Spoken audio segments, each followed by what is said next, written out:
kulanti wacan oo wanaagsan daawadayaal kusoo dhawaada barnaamijka siyaasadda iyo siyaasiga oo toddobaad walba mar ka daawataan telefishinka caalamiga ee Nabad TV. barnaamijka alaaba waxaa idiin soo diyaariya idiin soo jeediya anigoo ah Khadar Khaliif Alsoos. toddobaadkan barnaamijka siyaasadda iyo siyaasiga waxaan kusoo qaadanaynaa taariikhdii siyaasadeed ee ismaamulka magaalada Diridhaba iyo guud ahaan siyaasadda maamulka Diridhaba. barnaamijka waxaa marti igu ah xildhibaan Cabdullaahi Sheekh Faarax. xildhibaan Cabdullaahi Sheekh Faarax waa xildhibaan ka mid ah xubnaha xildhibaanada laga soo doorto ama ka soo baxa maamulka ama ismaamulka magaalada Diridhabe isagoo muddo badan hadda xildhibaan ah.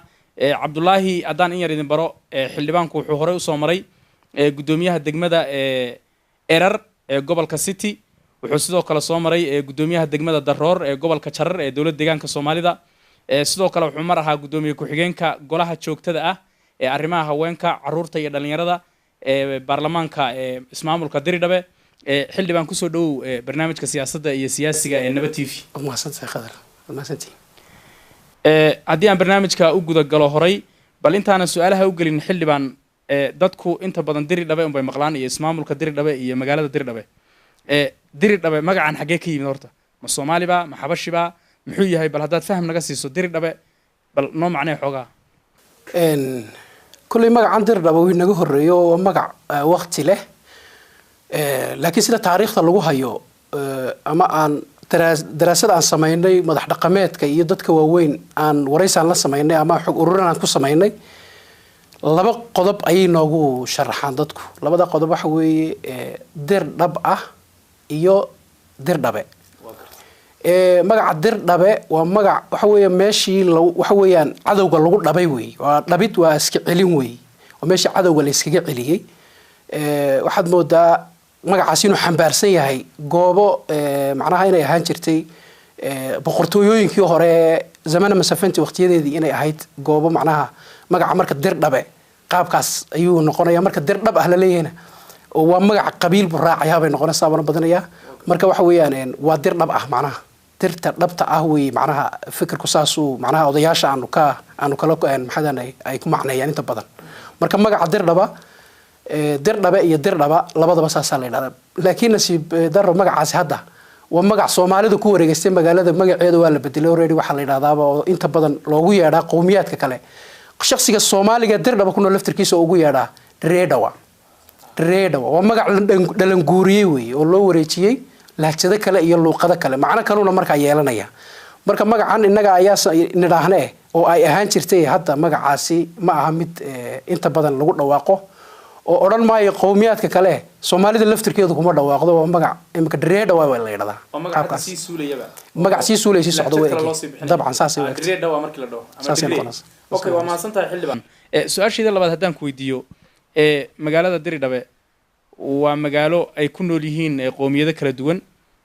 Soomaali hadday tahay, qowmiyada hadday tahay muxuu ahay Oromada iyo qowmiyado kale. guud ahaan bal haddaad sawir naga siiso taariikhda siyaasadeed ama sooyaalkii siyaasadeed ee taariikhda maamulka ama ismaamulka magaalada Diridhabe. sidee wax loo qaybsadaa? hadday tahay dhanka awood qaybsiga, maamulka, siyaasadda, arrimaha bulshada iyo guud ahaan taariikhdii siyaasadeed bal ay soo martay magaalada Diridhabe bal haddaad xogaa faahfaahin naga siiso. horta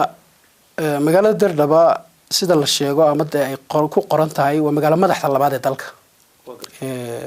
waxayna ka mid tahay 11 kilil ama deegaan ee ismaamul iyo labada ismaamul magaalo ee gaarka ah bay ka mid tahay. marka waxa weeyaan magaalada Dirdhaba waxay soo martay inta taariikhda lagu hayo maamulo kala duwan oo magacyo kala duwan leh. mid waa magaca magaalada, midna waa magac maamulka weey. Dirdhaba waxa la oran jiray sida taariikhda lagu hayo markeedii hore Ciisana Gurgura Awraja. Ciisana Gurgura Awraja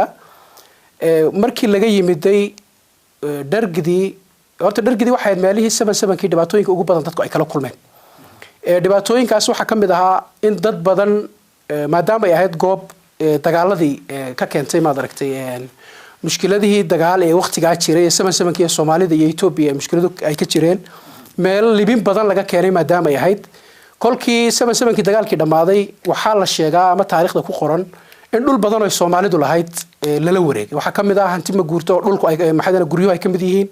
guryo ilaa 3,000 oo guri ah in laga la wareegay ba jirta dadka Soomaalida ee degan Dirdhaba oo ilaa hadda nin waliba gurigiisa garanayo guriga hebel weeye la oran karayo tusaale kooban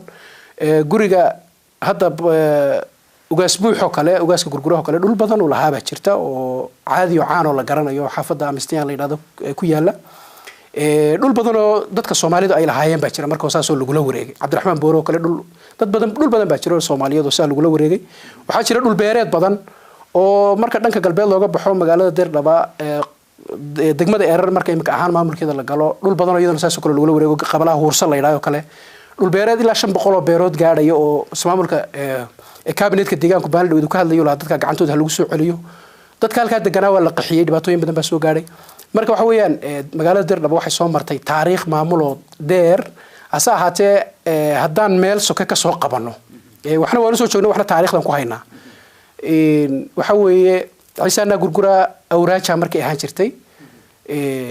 waxa maamuli jiray waxa hoos iman jiray gobolkan city sidoo dhan xarunteeda ahayd magaalada Dirdhaba xarunteeda ahayd من ما أيسا إلا يعيشها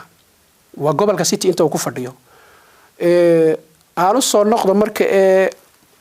إن أنتي يهديك تو أيتمتي تي بي ألف أنتي أيتمتي حلقة قبطي دولة دي مك وقت جدي ودماضي دبتوين كي دعي وحين نقول كريان كوي وقص عامين تبنا برشة الصومالي ده صحة كسارة وحلا كريا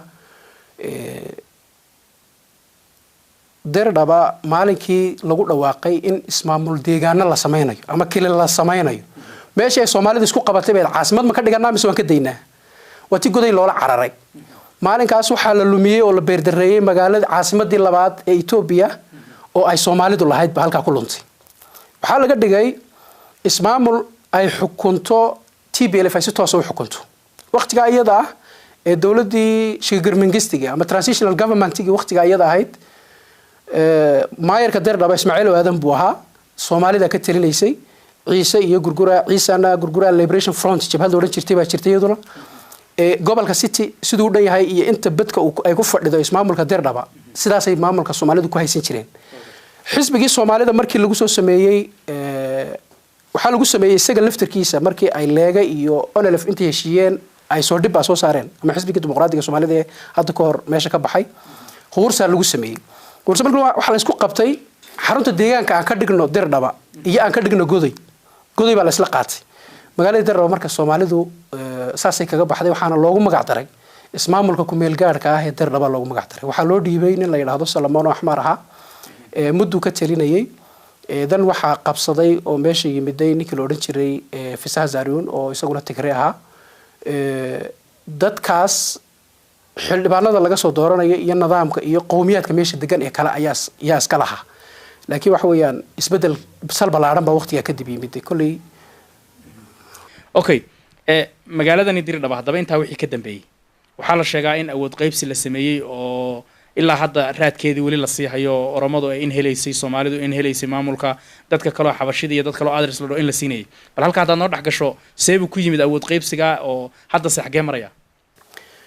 horta intii ay jirtay dawladii TPLF ay hogaaminaysay ismaamulka Dirdhaba horta ismaamulka Dirdhaba dadku waxay ka qabaan ismaamulka magaalada Dirdhaba horta maaha magaalada Dirdhaba ismaamulkeeda maaha wax weey ismaamulka Dirdhaba weey ismaamulka Dirdhaba magaalada kaliya ma xukumo waxa hoos yimaada 38 degmo oo miyiga ah iyo 9 degmo oo magaalada ah 47 degmo ay horta ka koobantay magaalada Dirdhaba waxay xukuntaa dhanka bari 80 kilomitir ay u jirtaa qabalaha Balow oo kale ugu shisheeyay dhanka galbeed 26 kilomitir bay iyadana xukuntaa waa dhul miyi ah weey waxa weey labada jaha ee kale dhanka kale gobolka city bay galaysaa ee waqooyi dhanka koonfureedna wax saasa magaaladu dhinaca uga madurugsana dadka dhulka degan ee nasab ahaan ama asal ahaan lagu yaqaano wadad Soomaaliya weey hasa ahaato dadka Soomaalida waxa soo gaaray waqtigii TPLF ay timiday in la sameeyo Salamoon markii horta yimiday wuxuu sameeyay waa ninkii horreeyay maayarka ka noqday magaalada Soomaalidu saameyn badan siyaasadda kuma aynan lahayn maalinkii Dirdhaba laga soo qaaday caasimadda ee Goday la isla qaatay saameynta siyaasadeed ee ay Soomaalidu ku leedahay waa la koobay gebigeedaba si gaar ah ay focuska u saaray sida imika loo saaro focuska gobolka City galbeedkiisa ee dhulkan imika mushkiladu ka taagan yihiin si ayaa aad loo focus gareeyay marka Soomaalidu waxay ku lahayd cabinetka oo kale tusaale ahaan 2 xubnood bay ku lahayd 2 xubnood ayaa joogi jiray waxa weeye wax baarlamaanna ma lahayn marka waxa la oran jiray ismaamulka ku meel gaarka ay Dirdhaba ismaamulka ku meel gaarkihi intii TPLF jirtay baarlamaanka anigu hadda ka tirsanahay ee jiray 12 sano hadda jira intii ka horeysay oo ismaamulka ku meel gaarka ee Dirdhaba baa waa muddadii la sameeyay kaliiladka qowmiyaadka ku salaysan ee TPLF ay dhistay berigi ee anagu ka midnahay waxa weeye marka Salomon wuxuu sameeyay horumarin ballaaran buu ku sameeyay qowmiyadda Axmaarada qabalaha hadda ugu ballaaran ee ugu weyn magaalada ee la yiraahdo Saabiyan adeeg bixinta ugu badan leh ama caasimadda xudunta u noqday waxa weeye Salomon baa sameeyay waxa weeye waa qabale la oran karayo qabalaha ugu ballaaran Saabiyan Salomon markii uu tagay waxa yimid Fisaha oo Saariyuun oo Tigray ah Fisaha Saariyuun wuxuu sameeyay 2006 taariikhda reer Yurub ayaa waxa la yiri awood qaybsi hala sameeyo Soomaalidu waqtiga waxay ku leedahay Dirdhaba 2 xubnood oo kaabineed waxay kala hayeen maayarka imika jooga iyo Jamaal Cali oo waqti labadoodaas ku jiray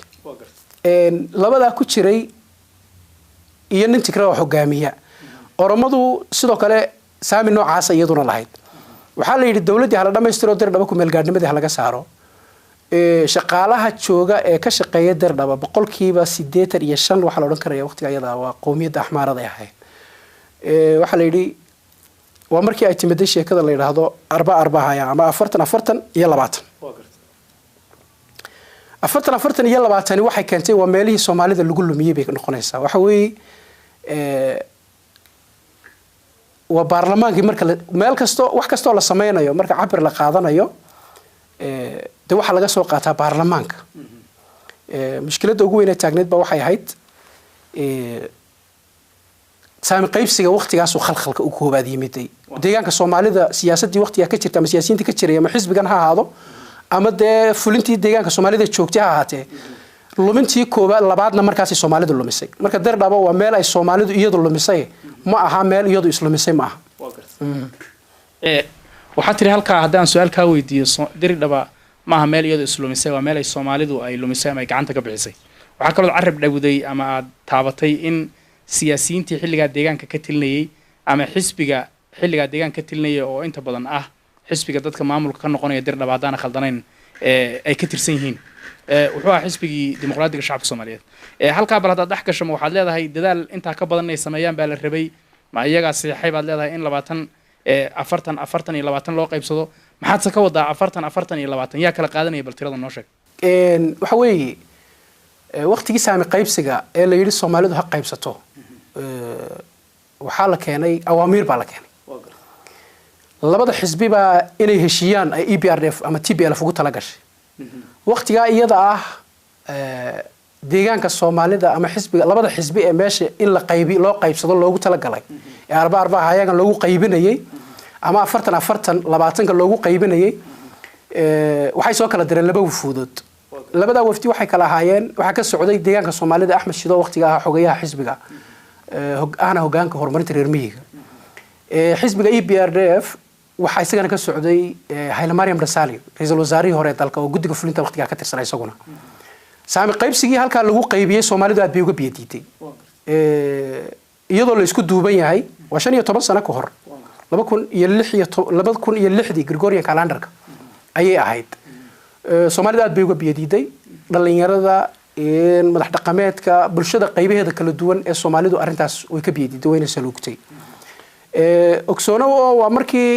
deegaankii Soomaalidu uu meesh maxadanay in magaalada caasimad laga dhigay ay noqon weyday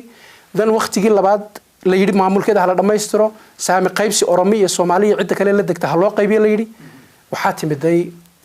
wax la yiraahdo biyadiina Soomaalidu ka biyadiito waxa la soo diray oo kale markii odayaasha Soomaalidu ay diideen arintaas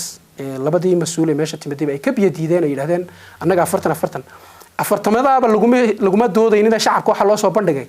in oromaduna ay 2 sano iyo bar qabato Soomaaliduna 2 sano iyo bar qabato oromaduna marka hore kursiga loo dhiibo lagu horeysiyo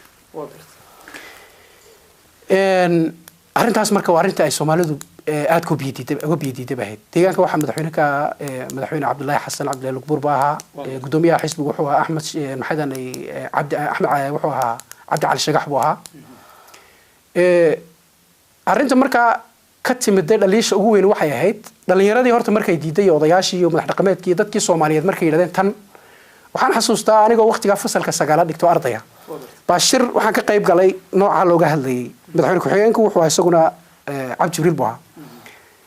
odayaasha Soomaalidu waxay ku doodayeen hoolka imika ama dhismaha weyn ee ballaaran ee maayarka Dirdhab iyo xafiisyada intooda badan ay ku yaalaan baashirka ku galo anagoo dhalinyaro ah oo 6 xubnood la soo xulay oo ka qayb galay marka waxay dood waxay ka taagnayd odayaasha Soomaalidu waxay ku doodayeen halkan imika aan fadhinay shirka ku jirno ee xafiiska dhismaha maayarka Dirdhab uu ka dhisan yahay xeradii geela nirgahayga ahayd ku doodayeen cid aad leedin waxay idin la wadaagtay halkay degi jirtaan oo loo sheegay su'aashahay iyadoo sidaa tahay Soomaalida haddana waa lagu qasbay waa la mariyay arrintii iyada ahayd waxa jirtay waqtiga iyada dhalinyaro tiro badan oo iyo odayaal tiro badan oo xabsiga loo taxaabay kadib markii ay warbaahinta ay ka gudbiyeen codkooda aadana laala kamid aha Cabdiwaab Sheekh Cabduuli ba kamid aha oo maxadanay rag aad maxadanay looga yaqaan Dirdhab oo ruucada aad hadalkooda aad qiimo badan ku leeyahay rag badan oo odayaal yaa xabsiga loo taxaabay isla markiiba waxa dhacday marka arba hayaagan ama 40 ku xildhibaanada ismaamulka Dirdhab waxa weeye waxaanu nahay 189 xildhibaan bana 189 ka xildhibaan 114 kamid miyiga ka soo baxan 38 qabale ka soo baxan 75 xildhibaan waxay ka soo baxan magaalada 9 degmo ee magaalada ka soo baxan waxa marka lagu doodayay bal qabalayada aan isbarbar dhignay xagee ka soo baxaysa 38 qabale Soomaalidu maxay waxay ku leedahay miyiga Soomaalidu waxay ku leedahay in 17 qabale iyadu is u leedahay 5 qabalana ku xigeenka ileedahay waa la wada tagaa magaalada hadii loo soo noqdo 3 qabalayada ay soo leh waa qabalaha koobaad 7aad iyo 9aad Soomaalida iskale pure iyaga iskale waa qabalayada ay Soomaalidu si saafiya u degta weey laba qabalana waa ku xigeenka leeyihiin oo la wada degan shanta qabale saami markay ku leedahay magaalada waxa soo haray 4 qabale 4 qabale oramadu magaalada kulay aad ugu badna laakiin axmaarada ayaa iyaduna soo raacaysa marka arba hayaaga waxa loo sameeyay 75 xildhibaan in la siiyo Soomaalida 75 xildhibaan in la siiyo oramada 150 ka xildhibaan oramiyo Soomaaliya isla yeelato 39 ka soo harayna 20% kale oo noqonaya qowmiyaadka kale ee koonfurta shucuubta koonfureed iyo Tigreega axmaarada qaabkaas loo qaybiyay arrinta marka saameynta ugu badan yeelatay taasay ahayd hasa ahaato shirkii ama maxaydaan doodii waqtiga la isweydaarsaday wixii laga yeeshay wuxuu ahaa laga biyadiiday waxay noqotay dhowr qodob baa lagu heshiiyay horta sideedaba qodobada laftirkeeda hadii wax laga suurto galiyo oo deegaanku bariga dabada ka riixaya hadii wax laga suurto galiyo iyada laftirkeedu macquul bay ahaan lahayd heshiiskaasan ka soo qaadanaya qodobadii asaaska u ahaa qodobadii asaaska u ahaa 40 ayaan soo qaadanayna horta 40 Soomaalidu sideeday u diido waa sidaan idhi hasa ahaatee waxa lagu heshiiyay dhowr qodob oo muhiim ah oo la iska baalmaray oo banaan la dhigay baa jiray waxa kamid ah qodobada lagu heshiiyay saami qaybsi marka la sameeynayo Soomaali iyo qowmiyaadka kale ama labada xisbiye meesha ku heshiisay laba xisbiye meesha ku heshiisay waa EPRDF iyo TB iyo maxadan iyo Soodiba ama maxadan xisbiga dimuqraadiga Soomaalida waxa lagu heshiiyay laba qodob oo asaas u ahaa oo laga booday baa jiro labada qodob waxay ahaayeen shakhsiga Soomaaliga marka la shaqaalaysiinayo maadaama ay yihiin deegaanada lagu tilmaamo dibdhac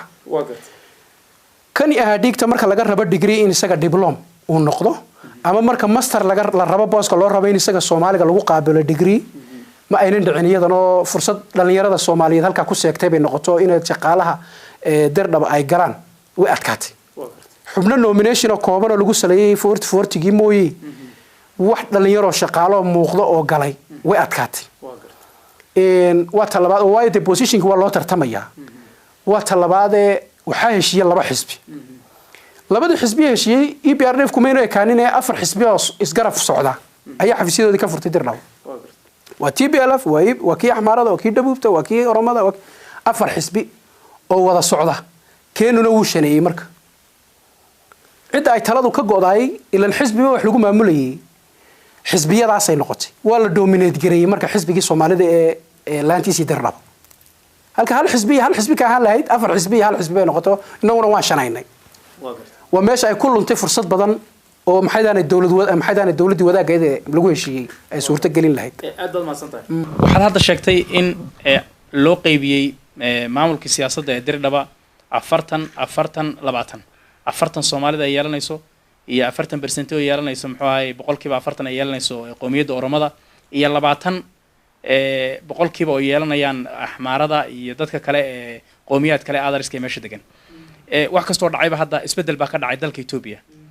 deegaanada dalka Itoobiya uu saameeyay meelo badan oo Itoobiya isbedelkaas saameeyay dirdhaba iyo isbedelka kadib maxaa siyaasadda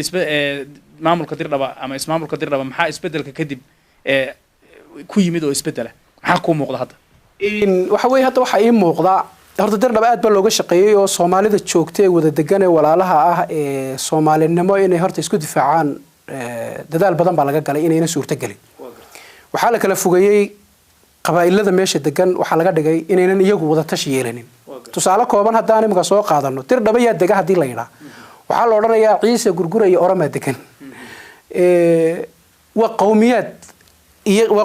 iyo qabiil la qaybiyay waa qowmiyad la qaybiyay iyo qowmiyad midnimo ku socoto weey taas waxay hadan ka dhaxkala waxaad uga jeedaa halkii la dhihi lahaa Soomaali iyo Oroma wada degan يا وحال ليه عيسى قرقرية أورما دكان طبعا سومالي بالك القيبي سومالي بالك القيبي مدة شنية طبنك السنة كهرة هيت أفرية طبنك محدنا لما كنا لحد لقى صعب لعبه غيرها أما سياسيين الصومالي ده هالكاد كاني إنه نظام صومالي لما أنت كودا السودان أي نظام كي إلى الصومالي إلى السودان وحين داب كودي أي حدود ده إلى السودان وأتكاتي دن وحال السمية investment بدن بلقى السمية مجال هذا تصالح كوبان هذا سوق هذا إنه جامعة جامعة الدربة اللي هذا بقول كيف تضبطهم وحكوا تعالى ديجان كصومالي قبلها مرمارسي دقمة الشني اللي كتالا إيربورك السدا سوكله إيربورك الدربة وحكوا يلا سوكله إن وحوي مركا برجع إثيوبيا ورشدها جوا وين ما إمك قلبات كوكله أواسع على قد السي محدنا وقوي كونفرت وكله وحلا قد السي أواسع على قد السي برجع إثيوبيا وحلا قد السي إندستري بارك جوا وين وحلا قد السي دربة وقبله أي صومالي دولة هاي وحوي أنا عد كلا للدقلين دولك أنت على investment جاس هذين نقطة إيربورك هذين نقطة جامعات هذين نقطة إندستري بارك لأن يرد الصومالي ده أما هالقف أو شقالة أو صومالي وردي حتى كمان وحكى له ذلك يسا مقالة الدير بس إذا اللوجة الشقيقي هذا مركا مقالة دولنا عيوف يسا ودنا عقلبيت صدق هالشيء كلوي أذاك تاين لوفيضه ودنا عنا شيني لا سوء لنا يسا دنا عن كلا كونفرندا يدا ما بتشرتو ما ممكن ما قارن وبورلي دنا كلا قلب برينا واساسه كلا دنا قلبيت مقالة دوفيتها وضد هذا دركتوي مكتكتا قبلها كوبادة ملكاتشبتي وكله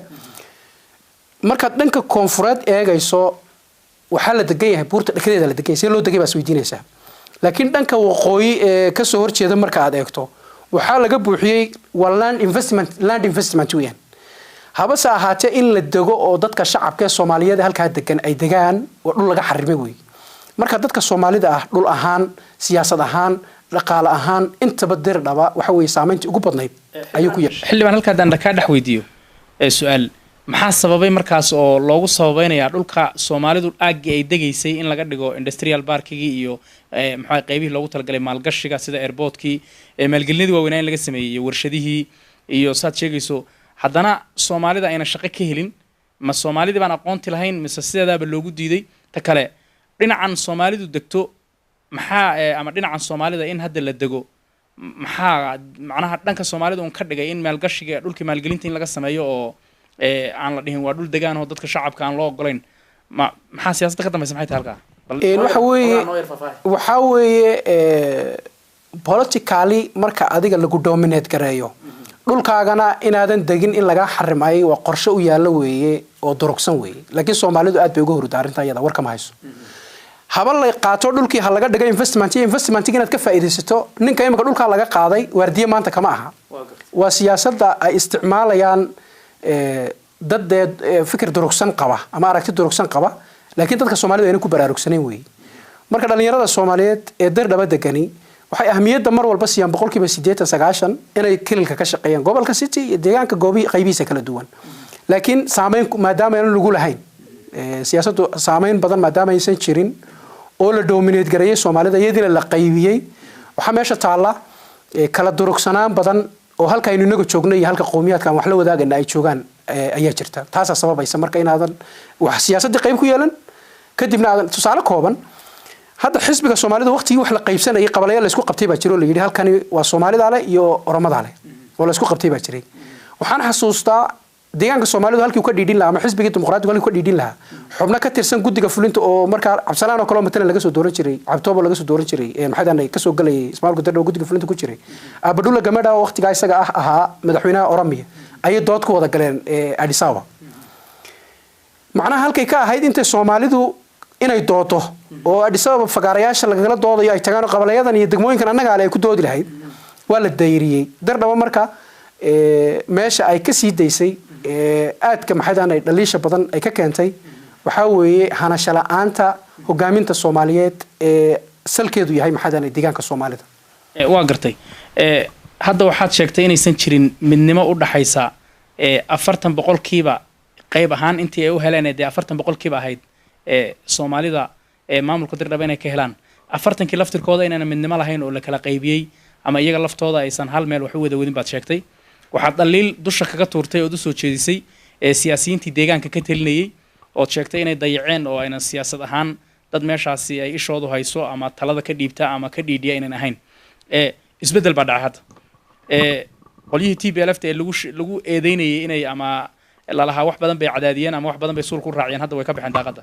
isbedel baa yimid waxa la sheegay inay dimuqraadiyad dhalatay deegaanada dalka iyo guud ahaan ismaamuladiiba waxyaabo badan baa isbedelku ka saameeyay Dirdhaba isbedelkan see u saameeyay marka siyaasad ahaan dhaqaale ahaan bulsho ahaan muxuu soo kordhiyay Dirdhaba hadii waqtigan cusub ee isbedelka hadii aan dib u eegno Soomaalidu dhulka ay degan tahay leedahay meelaha saameynta ugu badan yeelan doonta kama noqon doonta waxa weeye hadda waxa la yiri wax ka baxsan nidaamkii jiray oo proclamation baa lagu heshiiyay markii waaba lagu soo wada shaqeeyo waqtigiisa ugu dhamaaday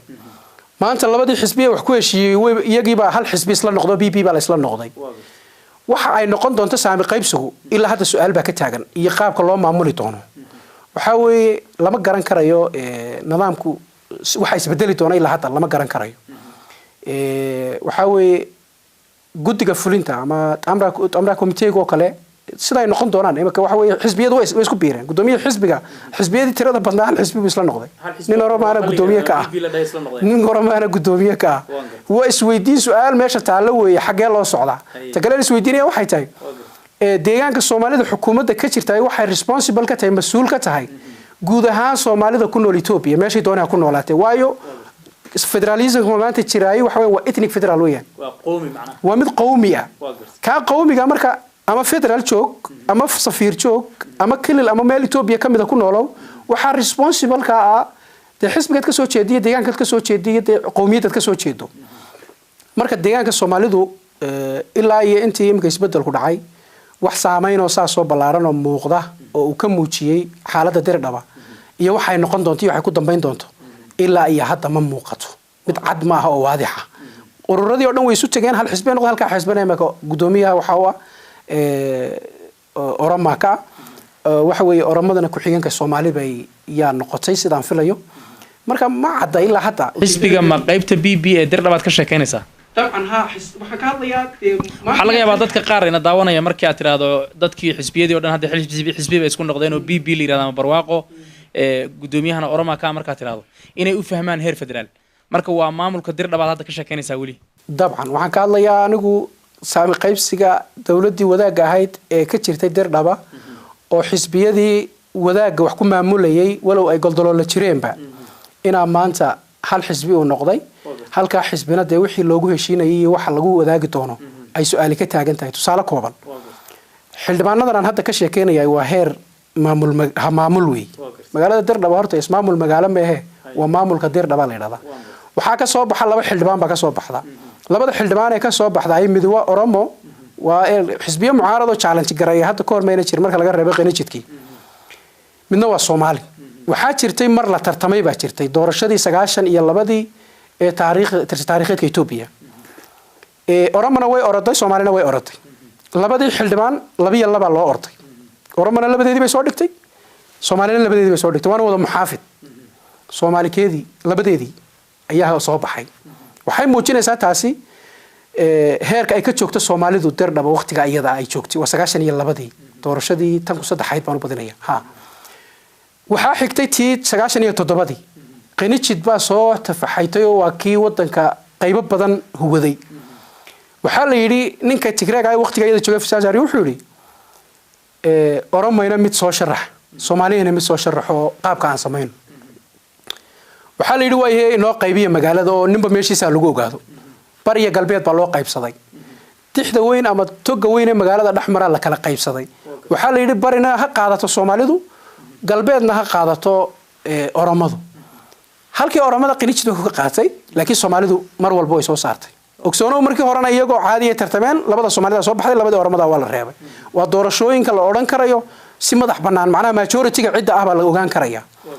dhibaatada kale jirta waxay tahay tirakoobyada halka ka dhaca percentiga ugu yar baa Soomaali lagu qoraa tirakoobyada dirdhaba marka la eego percentiga Soomaali laga siinayo inta u dhaxaysa 12 ilaa 16 baa Soomaali lagu qoraa dadka halka degan waxaa jira imka bariga dirdhaba meesha dadku ugu badan yihiin waa overcrowded population baa degan halkaas afka Soomaaliga kuma hadlaan laakiin waa dad ka jecel Soomaalinimada mana ogola ciidan Soomaali ahayn maanta warka aan sheegay in af Soomaaliga ku hadlayn inuu maqal inuu wax ka fahmi karin baa dhici karaysa Soomaalinimada isaga ka jecel laakiin waana Soomaali taban xubinka guddiga fulinta ee dirdhaba kaga jiri jiray ismaamulka maxadanay kilka kaga jiri jiray cabdi waqtigii qalalaasaha ugu badan ee xukuumaddiisu ay jirtay loo kala baxay 4-7 loo kala baxay xubinkii iyadoo waxa siba dhicin ka biyadiiday salugay baa ee xilka iska dhigay ee yiri tan dad ku socono cabdi oo ka yeelmay ka cararay baa afka Soomaaliga bujuka ma yaqaan absalan isagana ka Soomaaliyeysana Soomaalida isaga kaga badiyay aad baad ma santahay hadda waxaynu maraynaa gabagabadii iyo gunaanadkii barnaamijka siyaasadda iyo siyaasiga ee Naba TV oo maanta marti ku tahay bal haddii aan su'aasha u dambaysa ku siiyo dhalinyarada aqoon-yahanka iyo guud ahaan shacab weynaha ismaamulka dirdhaba muxuu yahay talada iyo baaqaad u dirayso adigoo ah xildhibaan kamid ah xildhibaanada ismaamulka dirdhaba ma xukuumadii hore iyo ismaamuladii hore maamuladii hore deegaanka Soomaalida dhaliil aad u soo jeedisay iyo gaabis inay maamulka dirdhaba inay ku sameeyeen waxaana sheegtay inuu mar walba deegaanka Soomaalida cidda u sarreysa uu mas'uul ka yahay masiirka ummadda Soomaaliyeed ee Itoobiya ku nool xukuumadda dawladda deegaanka Soomaalida baaqaad u diraysay iyadana guud ahaan adoo soo koobaya maxaad leedahay waxaan leeyahay anigu aqoon-yahanka iyo waxgaradka iyo bulshada qaybaheeda kala duwan ee Soomaaliyeed horta qoomiyada Oromadu waa qoomiyad walaaladeena weey waxa weeye waa dad sideenoo kale la soo guumeystay weey tala wadaag iyo fikir wadaag waan yeelan karnaa dadka dirdhaba ku nool hadaynan ahayn dad dhaqanka dadkaas ay isfahmayaan aynan ahayn dirdhaba haday jigjiga maanta ahaan lahayd bari hore horta Soomaali lama hadal qaadeen laguma hadal qaadeen lama sheegeen laakiin isla dhaqanka isla fahankooda ayaa halka lagu soo wada gaaray maanta laakiin isbedel baa jira iyadoo inuu culaadiniga ahayn iyo inaan caadifad ka qabo qowmiyadka kale ama qowmiyada Oromaan ka qabo waxaan leeyahay waxna waa la wada leeyahay waxna waa la kala leeyahay Soomaali hadaynu nahay magaalada dirdhaba waa magaaladeennii aanu midowna baan leeyahay dhalinyarada iyo aqoon-yahanka iyo waxgaradka dirdhaba muxaafid iyo mucaarad waxaynu mucaarad iyo muxaafadayno waxaynu u tartamayno markaynu ku heshiino ayaynu wax noqon karnaa ayaan qabaanugu meel laakiin fareenaba ka baxaysa ama waxaynu ku doodaynaba aanu haduuna jirin waxaanu mucaaradnaa maanu muxaafidna meesha horta uu ka baxaya marka waxaan leeyahay midowno oo danta guud aanu midowno oo Soomaalinimo aanu midowno oo aan wax wada qabsano markaan xayndaabkeena Soomaalinimo xafidno waxaan qabaa in isbedel badan la gaari karo wax badan aan keeni karno qadiyada Soomaalinimadu mid inagu curato inagu abuur waxaan qabaa anigu fikir ahaan dadka qaba ee tirada yar ee qabaan anigu ahay ereyga qabiil inuu kamid yahay ereyada guumaysiga isaga laftirkiisu waayo Soomaali hadaynan iyadu isqaybin oo divide and rule ka aynan iyadu isku sameeynin waxbay noqon lahayd waa hore laakiin intaan inagu isku jeedno hadda isbedel baa dhacay waxa laga sheekeynaya waxyaabo macquul aan ahayn oo dad tira yari ay soo maxaydan ay soo malmaluuqaan waxa laga sheekaya hanti baa la cunay waxa laga sheekaya wax baa la sameeyay wax masuuq baa jira masuuqa dadka shalay dad baa la cunay lagama hadlayo dad وشله هالكيت شغل لقى ما هذليه ما أنت حرب عنها وكتير في كان فدنا ونهذلينا لكن وحال لقى هذليه إن كرسي جاب بورت أول وير اللي واحد وهذه هبين ليستو تاجنا والبورت هو اللي أنت اللي قصوا على مصطفى أكثر ما أنتوا يمشي وين بدي وقت الله وقرن وتج عبدي لي سين قيلي إن إلهي بيننا قاعد وحاول أورن ما إنه كرسي إن نسكو هايسانو معنا بدل ما كانش وكل بنكي مدحونا لقى شارك شيء ده معنا بدل ما كانش لكن وح من مدى إنه waxay tahay inaan mustaqbalkeena ka soo dhisno aasaaska hoose 83 qowmiyadood ka badan baynu wax la qaybsanaa midnimo aynu yeelano xukuumadeena maanta jirta waa la dhageysanaya waxba la inoo sheegi karay waa ka maanta xor baan u hadlaynaa yeena noqonin inay noqoto inaynu halka boose qabaa'il iyo sheekal lamid aynu ku meereysano in isku wareerino waxa mudan baan qabaano xayndaabka Soomaalinimo inaynu ilaashanay Soomaaliya inaga inagu xidhan tahay haddii ay taas la waayana de saddexiyo 80 qowmiyadood ka badan baynu wax la wadaagnay maanta canfaro tiradeeda aan garanaynaa had saameynta inagu leedahay aad arkaysaa mana difaaceedii dadnimadeedii ma lihin waxa la iska kaaleeyahay ciise iyo canfar baaysaaya ciise waa qabiil kamid ah Soomaalida Soomaalina waa Soomaali canfarina waa canfar oromona waa oromo inagoo sidaa leeynayno adisaba tagla loo baahan yahay taasi haday jiri weydo mas'uulkeena naga sareeyana karaamiyo sharaf yeelan maayo waayo fallaalaha siyaasadda dusha kaga imanaya waxa kaga daranta inaga gudaheena ka tagaysa ee galaysa isaga ee ku dhacaysa marka waxa fiican qofkeena inaynu taageerno ee wixii dhibaato ee jirana aynu ka toosino iyadoo oo fikirkeenu saliim iyo macquul yahay laakiin hadaynu mikrafoon taba qaadano xukuumadeena wax hagaagaya ma jiro waxay kamid tahay qayb dhaliisheeda leh xukuumadana waxaan leeyahay de isbedel in la keenay way fududahay annagoo kalsooni ku qabna shacabkeena iyo dhulkeena de dalka aynu ka mid ka nahay ee maxaydan Ethiopia aynu wax kala qaybsano oo aynu saamigeenu ku leenahay xuquuqdeenu ku leenahay aynu ka helo fagaarayaashan inoo isku kalsoonaynu tagno ninna waqtigii loogu talagalay waqti ka horeeya adeertan ka tagi maayo waxa weeye maalin bunni waliba yimid maalinkaas maalinkii ilaahay qoran buna ka tagi haddaan si kasta u weerarna wali maalinkaas ma tagi marka waxa leeyahay xukuumadda maalin dhaweed waxa la iclaaminayo kabinetku ansixinayay beeraha hoorso oo 500 oo beerood ka badan dad laga haysto dadkii ilaahay waa qaxooti dul fadhiya ciidanka militariga haysta waxa weeye waa dhul waxa weeye arrimahaas kale kama jiraan dalka Soomaaliya baa dhaxdeeda ka jirta waxaan leeyahay waxyaabaha go'aamada lagu gaadhana in sidooda loo fuliyay waa mid munaasaba Soomaalidu waxay wax ku noqon karaysaa qabiil ma aha waa midnimo marka midnimadeenu ururada wixii maanta shalay la isku magacaabi jiray urur hebel bad ka tirsantahay dibadda joogi jiray kii dibadda joogay kii gudaha joogay maanta jigsan wada joognaa aan midowno haddaan midoob weyno maanta waxa weeyaan inaga tashanayna oo markii waraysan fursad Soomaalidu ay xukuntay waxayna noqon doonaa taariikh xun yeesho fagaarayaal wanaagsan loo taliyaad leedahay aad iyo aad baad mahadsan tahay xildhibaan Cabdullaahi Sheekh Faarax daawadayaal inta waxaynu ugu eeg barnaamijka siyaasadda iyo siyaasiga oo ka daawanaysay Nabad TV oo soo qaadanaynay guud ahaan taariikhda siyaasadeed ee ismaamulka Diridhabe ama magaalada Diridhabe barnaamijka waxa marti igu ahaa xildhibaan Cabdullaahi Sheekh Faarax oo kamid ah xildhibaanada ee laga soo doorto ismaamulka magaalada Diridhabe ama maamulka Diridhabe barnaamijka waxa idin soo diyaariyay idin soo jeedinay aniga oo Khadar Khaliif Alsoos barnaamijka kaamirada waxa iga caawiyay saaxiibkay Nimcaan iyo Shucayb waa habeyntii Shucayb iyo sidoo kale farsamadii baahintii Nuuruddin Fuad dhamaantayo waxaan idinku dhaafaynaa intaynu dib dambe qaybaha dambe barnaamijkan siyaasadda iyo siyaasiga u kulmayno assalaamu calaykum wa rahmatullaahi wa barakaatuh